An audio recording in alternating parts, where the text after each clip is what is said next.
May nakilala akong single mom sa isang dating app at hindi ko kinaya ang galawan niya. Isang maulan na tanghali sa inyo, Kuya Junjun. Ako po pala si Robert, 24 na taong gulang na taga Malabon. Nangyari po itong kwento ko mga 3 taon na ang nakakaraan, bali 1 taon na akong walang karelasyon that time. So nag-decide ako na humanap na uli ng bagong iibigin. Sumali ako sa isang dating app. And marami naman ako nakitang may potential. At doon ko nakilala si Melissa. Isa po siyang single mom. Ang pagkakakilala niya sa akin ng sarili niya ay mahinhin at tahimik. Kumbaga hindi daw siya makabasag pinggan. Nung una ay isang tanong ko, ay isang sagot lang niya. Parang boring kausap ganon. Pero nag-try ako ng ibang way to talk to her. Biniro ko siya na kailan ba huling mot-mot niya. Matagal siya nag-reply, akala ko nagalit siya o na-offend siya sa sinabi ko.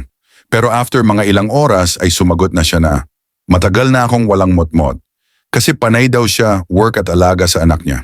Tapos bumanat ako, edi sobrang sikip na niyan. Tapos sabi niya, oo, masikip na to, parang virgin uli. Simula noon ay lahat halos ng pag-uusap namin ay may halong kaharutan. Eventually nag-decide kami magkita, kain lang kami at kwentuhan. Pero hindi ganun ang nangyari pagkakita namin ay syempre, nagkamayan kami at hindi namin maintindihan para kaming kinuryente.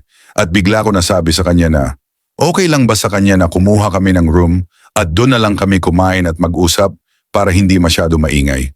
Akala ko ay magagalit siya, pero sabi niya, ay, sige kung saan mo gusto. Nagulat ako sa sagot niya, agad-agad kami naghanap ng motel at swerte na meron sa malapit. Sa pagkakatanda ko ay Mahal Kita ata pangalan ng motel. So yun na nga, pumasok na kami sa room at okay naman, nag-order kami ng food. At pagkatapos noon ay umorder din ako ng beer. So yun, after 30 minuto ata ay dumikit ako sa kanya. At sabi ko, ay hubarin ko ang jacket niya para makakilos siya ng maayos. Pumayag naman siya pagkahubad ko sa kanya ay nagulat ko na ang suot niya na lang ay sando na napakanipis at kita mo na talaga ang bra at skin niya. At doon nagalit si Junjun ko. Sabi ko sa kanya ay, wow, sexy mo pala para kang walang anak. Banat ko pa, sayang baka magalit ka pag dinilaan ko yan. Ang sabi naman ni Melissa ay, sige dilaan mo lang, magsawa ka. At doon ako nabuhayan lalo ng loob. Agad-agad ay hinubad ko yung sando niya at agad ko dinilaan ang 2 pakwan niya. Nagulat ako sa reaksyon niya, umungol siya ng malakas, yung ungol na akala mo pinasok mo na siya ng sagad. Hinubad ko na agad yung pantalon at underwear niya, sabay kain sa masikip na kuweba niya. At doon ko siya lalo narinig na umungol ng malakas. Walang kaabog-abog ay tumayo siya at ako ang hiniga niya sa kama. At sabi niya, ay, huwag kang gagalaw at akong bahala sa'yo.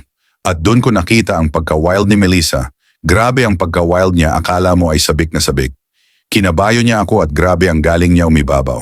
Sabi ko na lang sa sarili ko na ganito ba talaga pag single mom?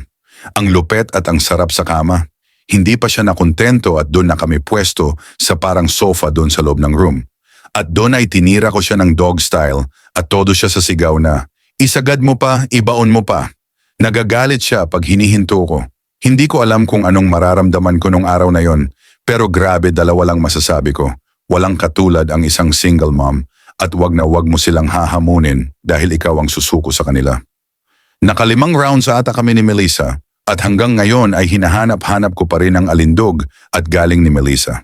Naputol na kasi ang aming communication. Pero sana magkita uli kami